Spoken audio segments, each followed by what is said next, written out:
নিজের পার্সোনাল কারে যাওয়া আর সবার সঙ্গে বাসের মধ্যে হই হুল্লোড় করতে করতে যাওয়ার যে ব্যাপারটা, সেটার মধ্যে আলাদাই মজা।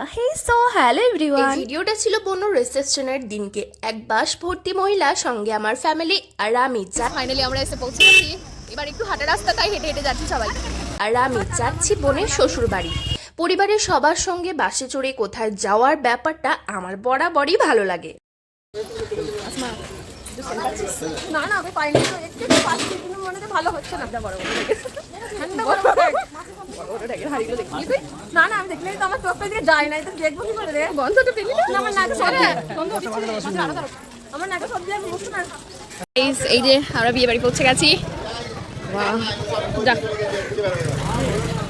ওই যে আমার মা আর আন্টি ওখানে। আমরা বাস যাত্রীগুলো এসে পৌঁছে গেলেও আমাদের বরগুলো এসে পৌঁছায়নি, তাই বসে ওদের জন্য ওয়েট করছিলাম। কিছুক্ষণের মধ্যে ওরা এসে পড়ে, এবার খেতে বসে পড়লাম। আমার বরাবরের স্বভাব চিলি চিকেনটা সবার থেকে বেশি নেওয়া। যে কোনো বিয়ে বাড়িতে একবার দেওয়ার নিয়ম হলেও আমি সেখানেও এক্সট্রা চেয়ে নিই। খাওয়া কমপ্লিট করে এলাম বোনের সঙ্গে দেখা করতে। মাশাআল্লাহ, বোনকে আজকে তো দারুণ লাগছিল। বোনের বিয়ের সময় ভীষণই গরম ছিল, তাই মনটা কেমন বরফ আইসক্রিম খাওয়ার জন্য ছটফট করছিল। তারপর তো ঘুরতে বেরিয়ে দেখলাম এক কাকু খুব সুন্দর করে বরফ আইসক্রিম বিক্রি করছে, তাই সবাই 1 গ্লাস 2 গ্লাস করে বরফ খেয়ে ফেললাম গরমের কারণে। বরফ খেয়ে বেরোলাম গ্রাম ঘুরতে, সেখানকার পরিবেশটা দেখতে। আমরা বেরিয়েছি বলে মায়া দায়া করে রোদ্রে ঢুকে গেছে।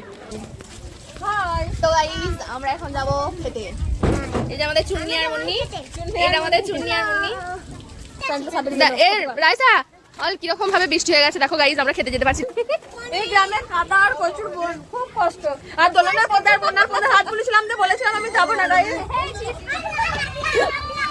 এটা পারবি না বলতে, এটা পারবি না বলতে, আমি বলে দিচ্ছি। এটা আগে দিবি, বেশ এটা আগেই দেবো। ভাই চিয়ার্স ফর ভাই চিয়ার্স। হ্যালো গাইস, আমাদের ভাত খেতে সুযোগ পাইনি বলে এখন লেবু পানি খাচ্ছি। ভাত খেতে বসেছি, দেখো কটা বাজছে, এখনো অবধি প্লেট পড়েনি, খালি টেবিলটা। বাহ, বর ভাত খাবা? বিয়ে বাড়িতে প্রচুর গেস্ট হয়ে যাওয়ায় এক এক করে খাওয়াতে খাওয়াতে আমাদের খেতে অলমোস্ট অনেকটাই লেট হয়ে গিয়েছিল। আমাদের যে সমস্ত কনে যাত্রীরা এসেছিল তারা তো এর আগের ব্যাচে বসে গেছিল, কিন্তু আমরা লাস্ট ব্যাচে পড়ে গেছিলাম, তখন অনেকটাই সন্ধে সন্ধে হয়ে গিয়েছিল।